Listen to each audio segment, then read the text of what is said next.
Halo anak-anak, hari ini kita akan belajar pendidikan karakter Tarakanita. Nah anak-anak, kompetensi dasar kita kali ini nilainya adalah KPKC. Kompetensi dasar yang pertama, mengidentifikasi lingkungan yang bersih, indah, segar, dan alami agar menjadi lingkungan yang kondusif untuk proses pembelajaran. Indikatornya kita masuk ke indikator 1.2, menyebutkan ciri-ciri lingkungan yang baik dan yang buruk di lingkungan sekitar kelas. Nah anak-anak, sebagai pengantar akan Ibu bacakan ya. Ruang yang baik untuk belajar tentunya harus memenuhi kriteria, baik luasnya, pencahayaannya, suhunya, agar tidak lembab, dan juga kebersihan lantai, dinding, papan tulis, dan lain sebagainya. Oleh karena itu, untuk mengetahui apakah kelas kita sudah memenuhi syarat, maka kita perlu mengobservasinya. Untuk pendalaman materi, selanjutnya anak-anak akan diajak oleh Bapak Ibu Guru nanti oleh Bapak Ibu Wali kelasnya masing-masing ya, untuk melakukan observasi di kelas anak masing-masing dan di sekitarnya untuk mengamati hal-hal yang berkaitan dengan luas ruangan dan pencahayaannya. Observasi kelas. Nah, yang pertama, mulailah dari kelas anak-anak. Anak-anak perhatikan laci meja anak-anak. Nanti ketika masuk kelompok yang masuk PTMT, silakan lihat laci mejanya masing-masing.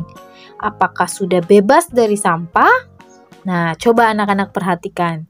Nah, jika masih ada sampah di dalam laci mejanya, silakan dibuang.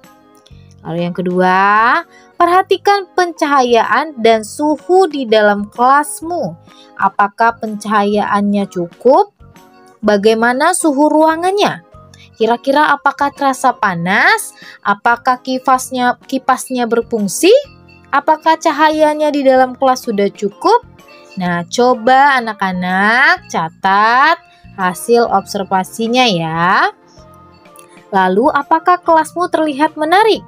Coba anak-anak diskusikan dengan guru atau wali kelas anak-anak. Bagaimana agar membuat kelas yang menarik? Apa yang bisa dilakukan? Nah, mungkin ini bisa direncanakan ya, tidak bisa langsung. Silakan rencanakan hal ini kepada wali kelas masing-masing. Nah, untuk menjadikan kelas tempat yang nyaman selama belajar, kita juga bisa mendekorasi kelas loh. Ada banyak sekali elemen yang bisa kalian pakai untuk mempercantik tampilan interior kelas. Misalnya saja seperti botol minum bekas, tutup botol bekas, kaset bekas, hingga kardus pun bisa anak-anak bentuk dengan model yang lucu supaya lebih mudah kalian bisa membawa barang-barang bekas tersebut dari rumah, kemudian mendekorasinya bersama-sama di sekolah. Nah, namun ada namunnya ya. Mungkin rencana ini belum bisa kita laksanakan sekarang. Nah, rencana ini mungkin kita bisa rancang untuk semester berikutnya ya. Semoga pandemi ini cepat berlalu ya, supaya tahun depan kita bisa sama-sama mendekorasi kelas. Nah, tapi mungkin kegiatan ini bisa anak-anak rancang dan rencanakan terlebih dahulu dengan wali kelas masing-masing. Itu ya. Nah, contohnya seperti ini dekorasinya. Anak-anak bisa lihat contohnya. Bisa membuat hiasan dari botol bekas, kemudian dari kertas yang dipadukan dengan origami. Nah, lihat, dari botol bekas ini ternyata bisa dijadikan sebagai tanaman hias dalam pot. Nah, botol bekasnya bisa dijadikan pot ya. Kemudian tutup botolnya bisa dijadikan bentuk bunga.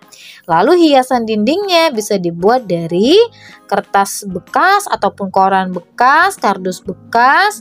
Kemudian dihiasi menggunakan warna ataupun dengan kertas origami. Nah, ternyata kita bisa memanfaatkan banyak barang-barang yang tidak terpakai di sekitar kita untuk mendekorasi kelas loh.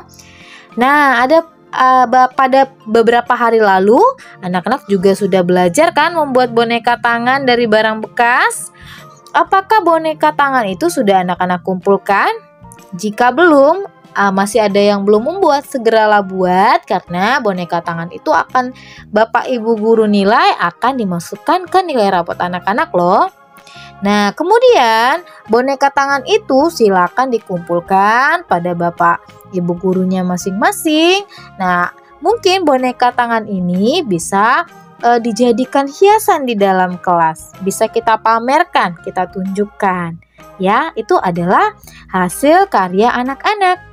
Dengan membuat boneka tangan dari barang bekas, anak-anak sudah melakukan nilai KPKC loh. Coba anak-anak cari tahu apalagi yang bisa kita lakukan dari penerapan nilai KPKC. Tentunya ada banyak ya, silakan simak penjelasan Ibu berikut ini.